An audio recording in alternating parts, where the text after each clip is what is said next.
baada ya uchaguzi ambao alhamdulillah umefanyika kwa amani na tumeshinda vyema, tunao wajibu kama chama kutekeleza yale tulioahidi wananchi. Ilani yetu ya Chama cha Mapinduzi, ilani iliyopita tulifanya vyema.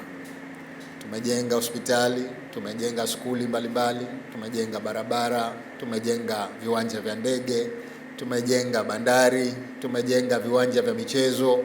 Alimradi kila ambapo tulisema tutafanya, tumefanya vyema. Ahadi yangu kwa mwaka huu hadi mwaka 2030 panapo uhai na uzima, tutaendeleza yale yote ambayo tumeyakusudia, yale yote ambayo yako ndani ya ilani yetu, ili tuweze kupiga hatua kubwa zaidi za kimaendeleo katika nchi yetu. Na tumeanza kwa miradi ya maendeleo mbalimbali. Kwa kweli sasa hivi nchi inajengwa kila upande. Sasa unapojenga kuna changamoto zake.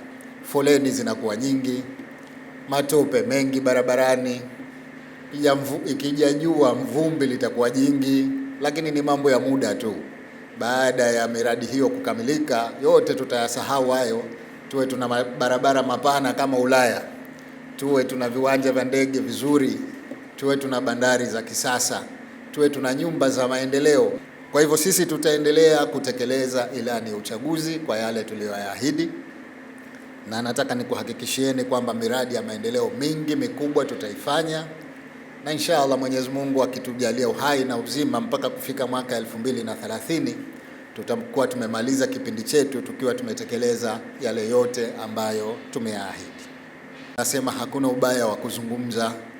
Tukae kwenye meza, tuzungumze, tuone ni nini hasa tunahitaji kurekebisha ili nchi ibaki katika amani, ili wananchi wawe na umoja, ili tuondoe chuki baina yetu, tuishi kwa amani katika nchi hii, na ndipo tutakapopata maendeleo zaidi. Kwa hivyo wazee wetu, na kuombeni mtuamini. Tutafanya mazungumzo yenye nia ya kuendeleza amani katika nchi yetu, yenye nia ya kuendeleza umoja wa wananchi wetu, yenye nia ya kuondoa chuki baina yetu, lakini kubwa zaidi tutahakikisha kwamba yana maslahi ya nchi yetu na maslahi ya chama chetu.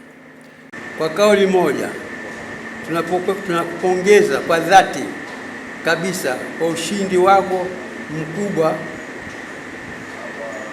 wa kishindo kwenye uchaguzi wa Oktoba 29, 2025. Umeweka upendo mkubwa kwa wananchi kwa kuwaweka pamoja, kujitolea kwako wananchi kuwafanyia mambo ya msingi ya mahitaji yao, kuendelea kuwa na amani, utulivu na mshikamano wa hali ya juu kabisa. Ni kweli uliosema, yajayo yanafurahisha. Umeendeleza umoja wa kitaifa, msingi bora wa kiuchumi.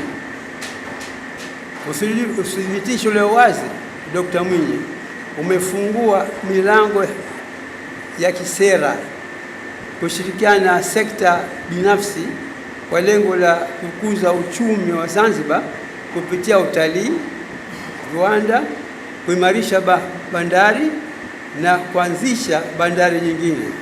Zaidi ya hayo, umeimarisha miundombinu, ujenzi wa barabara na madaraja nchi nzima.